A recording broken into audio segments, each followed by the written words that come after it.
recording now. Oh, it is. It's like mine, but better.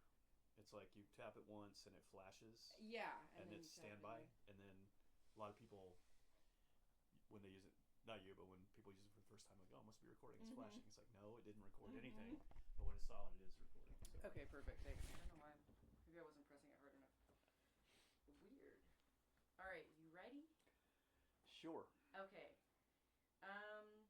So maybe if you could just start by talking about when you first came to San Francisco and what brought you here. Yeah. And where you lived.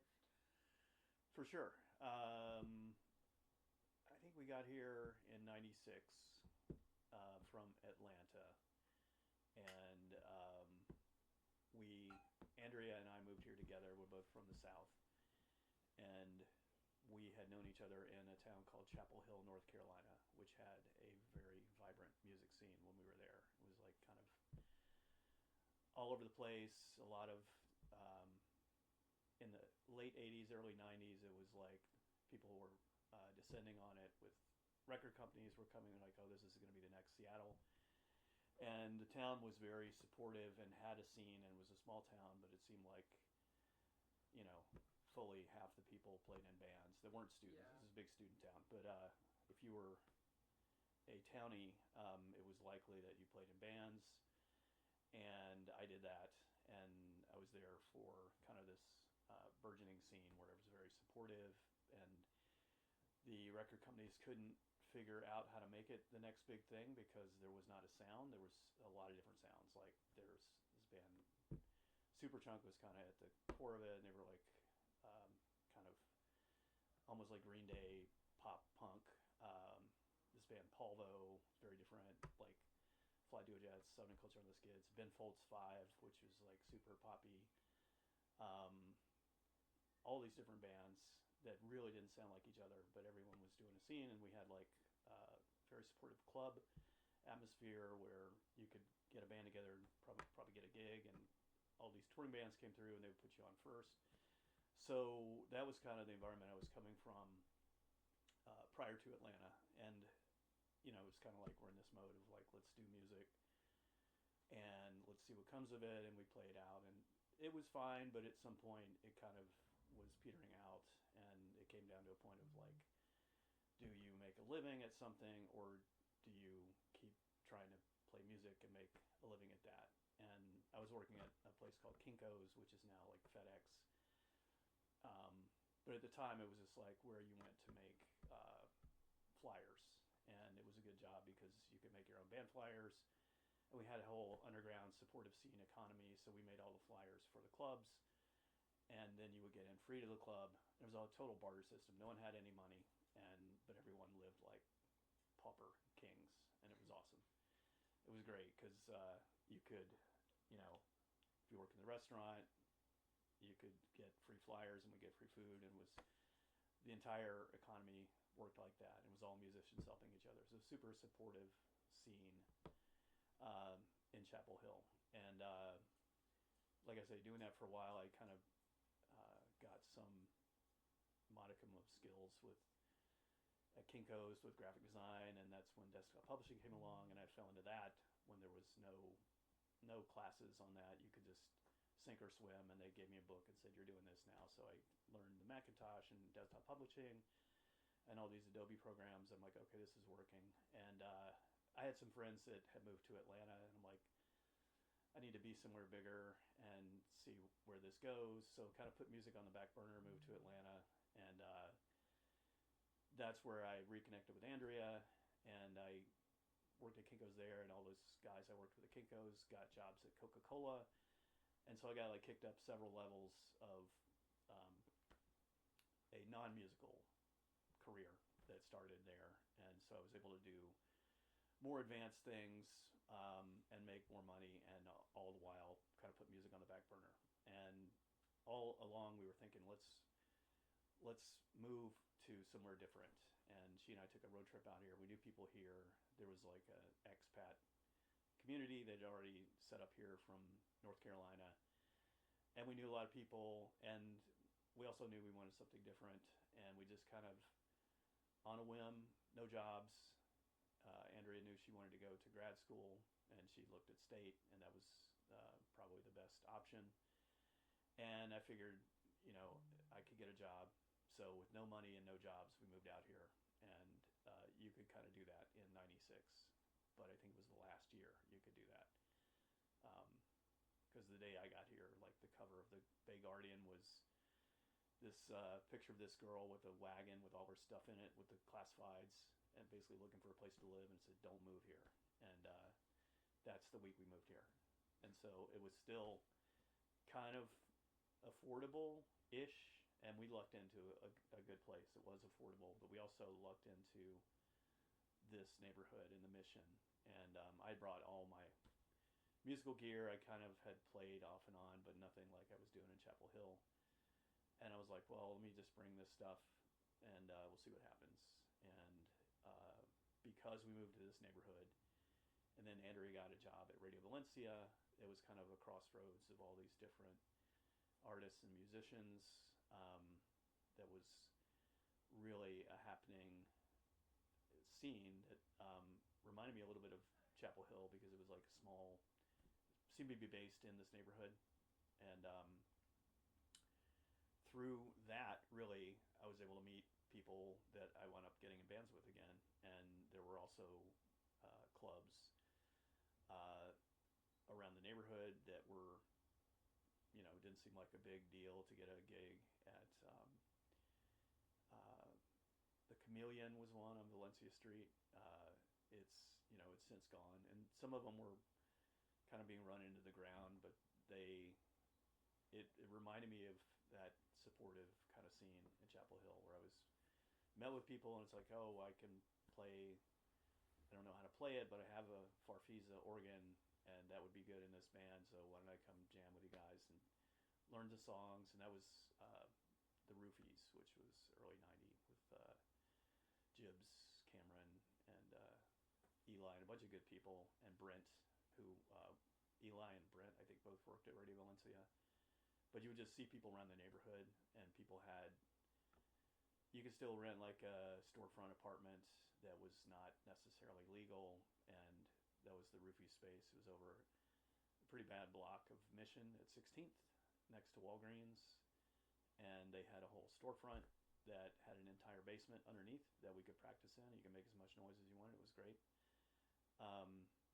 So at that time, in the mid-'90s, that's kind of what I found here, was like, okay, well, there is something going on. So I started playing with those guys, and there was also other things going on in that space. There were visual artists in and out. There was any number of people who lived there, and as far as I know, there were other spaces like that around. I didn't spend a lot of time looking outside of the neighborhood, because this seemed to be the place. And back then, I would literally add a case for my amp with wheels, and I would stack the organ on top of that, and I also play guitar in the band. So I would stack all these things and wheel it over on the sidewalk, and it could also wheel it to gigs, and that was not uncommon at the time.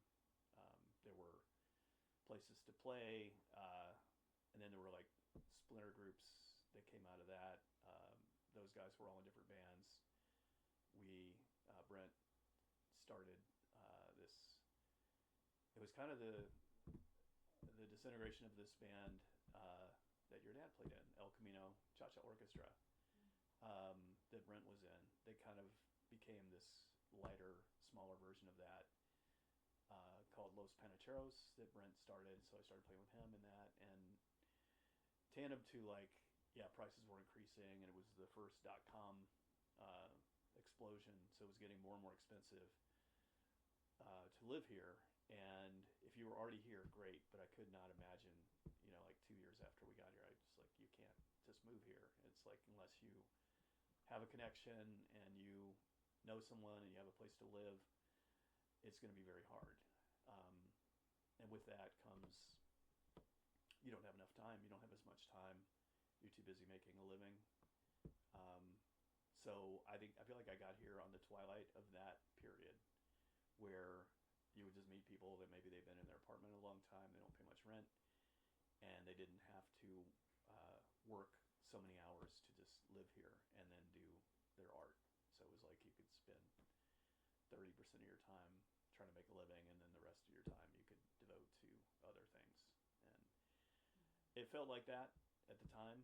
And then, like, as you know, the economy was going crazy, it seemed like there was just a ton of money coming into town, and you would know people that one day they were a waiter, and then the next day they're like, well, I'm employee number 7 at eBay, and I got all these stock options. And you would see that, and it was kind of wild because for a minute it was like, well, there's no more people that want to be waiters. It's like everyone's going to get these jobs at these .coms, and it was a balloon that was just inflating and inflating. And during that, like, some of these people, you know, they'd be new people to town. They would have money. They would throw parties, and Los Panacheros could play those. And I was like, wow, we'll just ask for whatever, and they'll just give it to us. So it was a wild ride. But yeah, that was kind of the start. Just getting here in the late '90s, seeing like a community that was already kind of definitely happening. And I know there were visual components that I wasn't really a part of, but could see, like, through people that I knew in bands. There was the whole Chris Johansson and the Mission art scene, and all that was happening. I think it was all to do with we were in the twilight of, a friend of mine called it, when San Francisco was a low rent, low ambition kind of town. And it was beginning to not be that when I got here. And then once I was here, it kind of all changed. And .com just kind of blew it up. Yeah.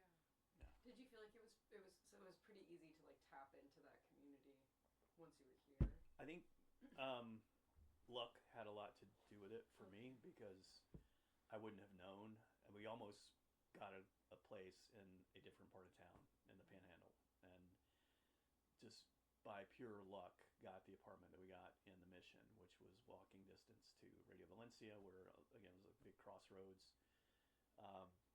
It was a great place because all these people worked there, and your parents again were like really keen to hire creative people, and the whole place had bands, it had music. It was a little more avant jazzy scene, but we certainly met those people as well. And then over time, it's like, well, you're playing a kind of music that could use horns, and you know these people from the jazz scene, but you know you could easily call them up and get them to play.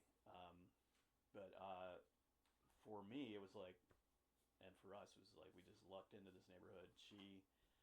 Andrea got a job there, and so I would be there more often than not. It was just easy hangout, great place to hang out. It was like you could order food or not. You could sit at the bar, which was a crossroads of people that would never normally sit next to each other, which was really cool.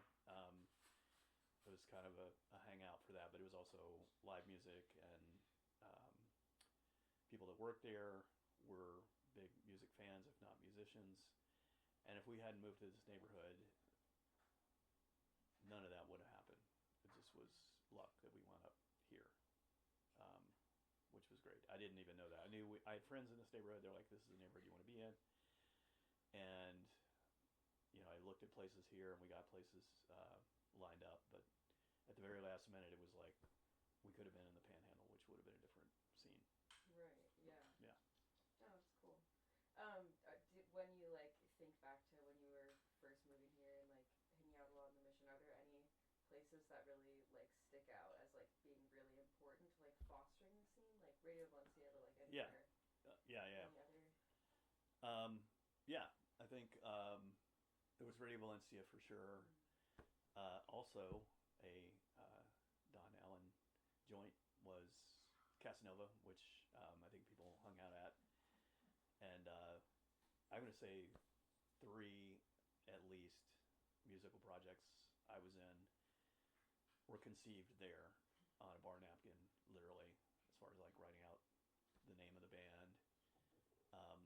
I came up with a crazy theory years ago, but when you walk into Casanova, there's kind of like an open spot where there's a lot of people can congregate, and then there's a big spot in the back where you can congregate. But as you go there, it narrows, and it's almost like a river that runs through a canyon. It gets really active and fast as it goes through this narrow spot. It's the same amount of people, but as you go through this little angled part of the bar, the hallway is like 3 or 4 feet wide. And we would just tend to sit there, and it seemed like all this ideas, action, people came through that little spot, and that's where you might get a notion where it's like, I want to do this thing. It's called this.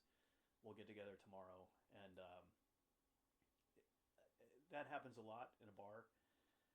But there was something about holding people accountable the next time you saw them. It's like, okay, we're not in a bar. Let's do that thing you talked about. And back then, I think like Casanova was like that. El Rio was super supportive once you were up and running. I don't know how they did it, but there was a guy named Frank who booked the place, and between us and all the bands we knew, this was mainly the Roofies early on, that was one of the places you could play, and it was a super supportive, and somehow you got twice as much money playing there as you did anywhere else. It was just like a known thing. It's like, oh, we're broke. Let's do that El Rio gig instead of. You could play other places. There were. Trying to think. I don't know. When I got here, it seemed like your entire world could be San Francisco, and if you were to go play, like North Beach, that would be like you're going to New York. And if you played the Avenue somehow, that's like, oh, we're going to tour Japan. East Bay was like going to Europe. It was like everything you needed was right here, and there were several clubs that you could play at. There was, El Rio, Bruno's was. This was after, kind of. This was more like the Los Panacheros era, but there were clubs that had like a Hammond organ installed, and I played that in Los Panacheros, and like the Casanova had one, and they didn't have a license for live music, but we used to play there on Wednesdays, and it was pretty wild. It got really loud, and because there was an organ there, I didn't have to bring anything, which was awesome. Same for Bruno's; they had an organ. There was a Club Deluxe in the Haight also had a Hammond organ, so I was like, these are great. Let's just play those, because otherwise you got to carry your amp and everything.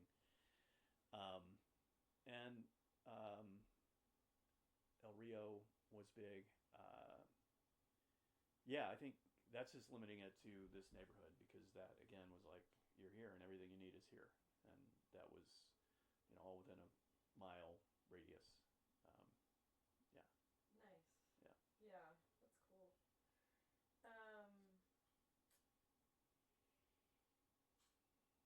cool.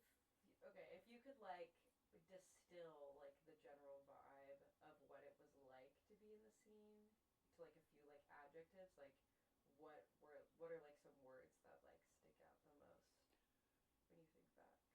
Yeah, I mean, I think it was supportive. I think it was collaborative. I think it was not competitive per se. It was like permissive. It was like you were encouraged to do kind of the wildest, weirdest thing you wanted to do, and there would be either an audience at least, or there would not be people telling you that you suck and you shouldn't do that, which is, to me, that's more of like that's a San Francisco approach versus an East Coast approach. And there's positives and negatives about both of those, and I like the honest feedback you might receive in a New York, whereas here you would just get blind encouragement. I think there's a balance, and I think you have to know internally. You have to be the one that say, "No, this sucks. We can't do this." Or here, no one's really going to tell you that. So I chalk that up to being supportive, but maybe not completely honest. But I like both things. I'm like, I think you need both, and then if you get the support early, then you can nurture it, and if you uh, discover amongst yourselves that it's no good, you can stop it.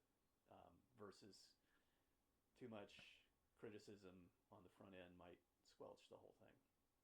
So I would say supportive is probably the biggest one. Nice. Yeah.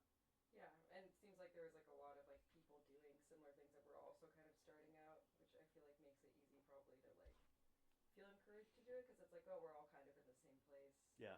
Whereas, and I feel like that's like a really nice thing about San Francisco still. Whereas, like if you go to New York, it feels like it's just on another level. Like when you're really young and you're new and you're green, it's like, Yeah. I don't know if I want to go and like have to play with all these people that have been performing already for like 10 years. Like, you know, Yeah. I feel like that's kind of like a nice thing about San Francisco. You can kind of like figure out what you're For sure. doing, you know, and then Yeah. take it somewhere else if you want to or not. Or Yeah. you know. Yeah. Yeah. And I think if you add on to that, if you have a place like it was here, then where you're not struggling so much to make a Yeah. living, Mm-hmm. like I think New York has always had that idea attached to it, and it's like, okay, you think you're so good, you move there, and you're going to find out real quick how hard it is.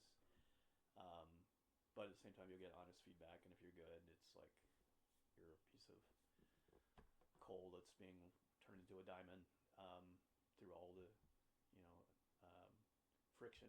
And here, you have that sensibility, but at the same time, you had a changing um, landscape of, you know, it's not so affordable, and then it became incredibly unaffordable, and you had rent control. So if you were here, you had a way in, and if as long as you didn't move, you could kind of stay put and keep things going. But then you had to have a place to make the noise. You had to have a practice space if you're in a band, or a studio if you were an artist or whatever, and those also became rare and expensive.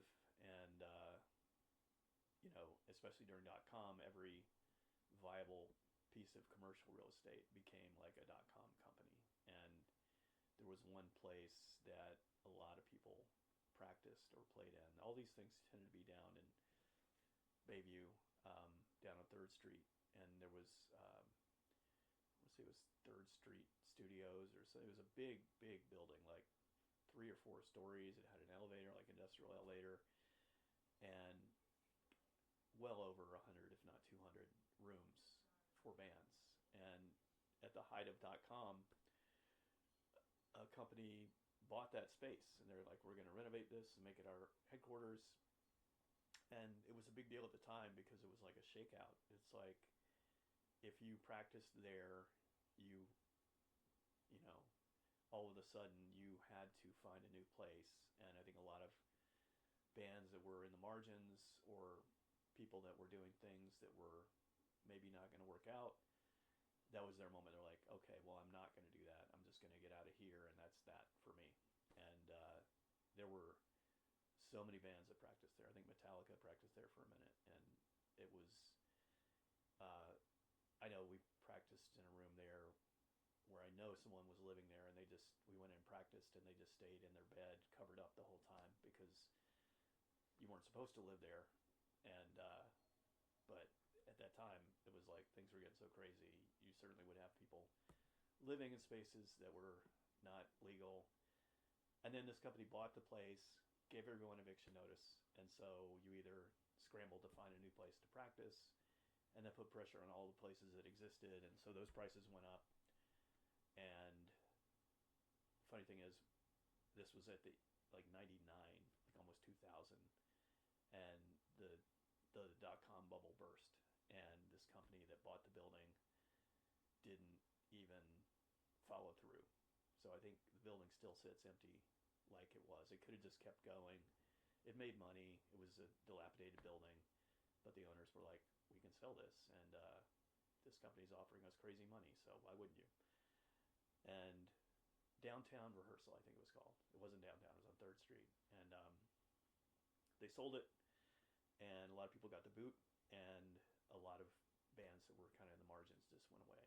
And if you were somewhat serious, you could go find a new place, but the price for that also went up and hasn't come down.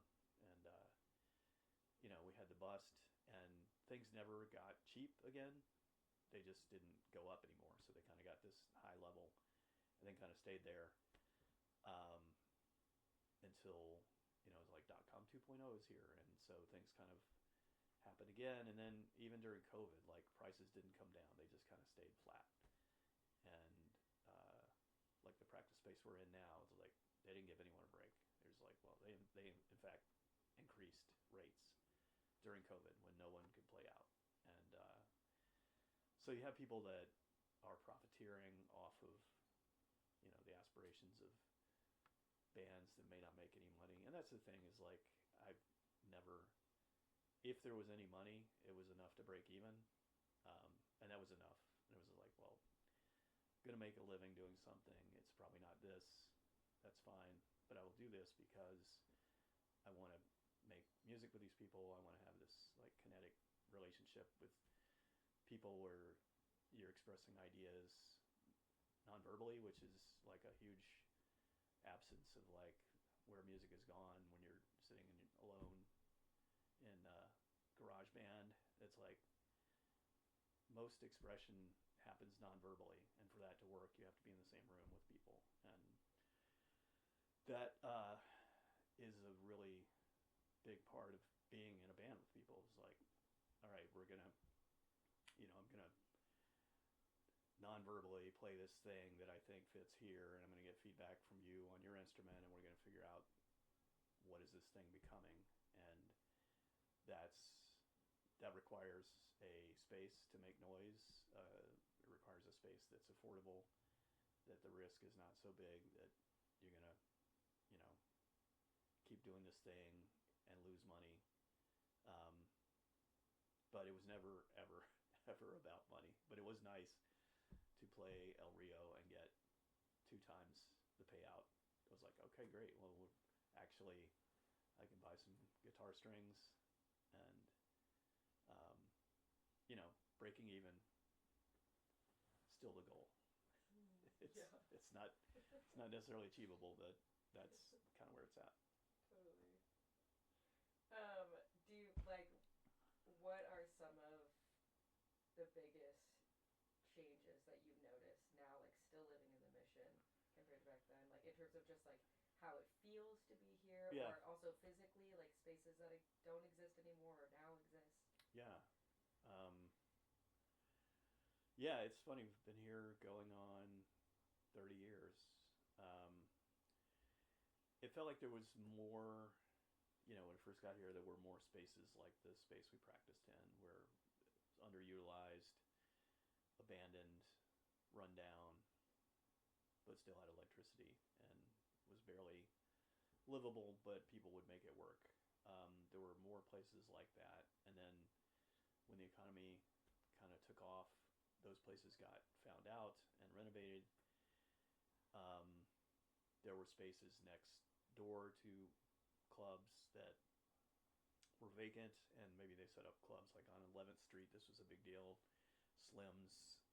There's a whole thing in the first .com boom when you had kind of de facto entertainment districts where people had set up clubs that made noise, and you wouldn't want to live there if you didn't like noise after 10 o'clock at night. And then during .com 1.0, if there was a vacant space next to that club, they put up condos, and all of a sudden those people moved in, and they're like, I don't like noise after 10 o'clock. So that backlash was a big deal for clubs. They had to organize and figure out a way to fight that and kind of go a little bit more legit, kind of fight City Hall and go in and make sure that there was a voice for I don't even know if they called them entertainment districts before that. I mean, there would probably be like North Beach would have been one before then, but like at that point, areas had developed that didn't really have like a long history of music in clubs. And I think North Beach obviously had that with jazz and the Beats and everything, and they had worked it out to where it was like a residential and a entertainment district. But in this world, that was getting worked out, and you could you'd always be nervous if you saw like a vacant space next to your favorite club. It's like, what's going to happen here? And then over time, I think there was kind of a constriction. There were fewer. It seemed like there were fewer clubs to play at. In the middle of that, the Hemlock opened, which was to me that was it was not this neighborhood, but it was of this neighborhood. It was a outpost of Casanova culture, and that whole area of Polk Street was booming, and Hemlock was kind of the first up there and had a great idea for a bar that had a spot you could go in and be at a bar with your friends, and then if some of you, but not all of you, wanted to see the band, you could just go in the back and pay to go in this little shoebox and see a band. And Anthony Bedard was booking that, and it just had some of the most amazing, interesting bands. And there was a spot for local bands in there as well, but he would get touring bands and international, national bands, and that happened like in an unlikely time. It was kind of the end of .com, and so it was kind of like everything was kind of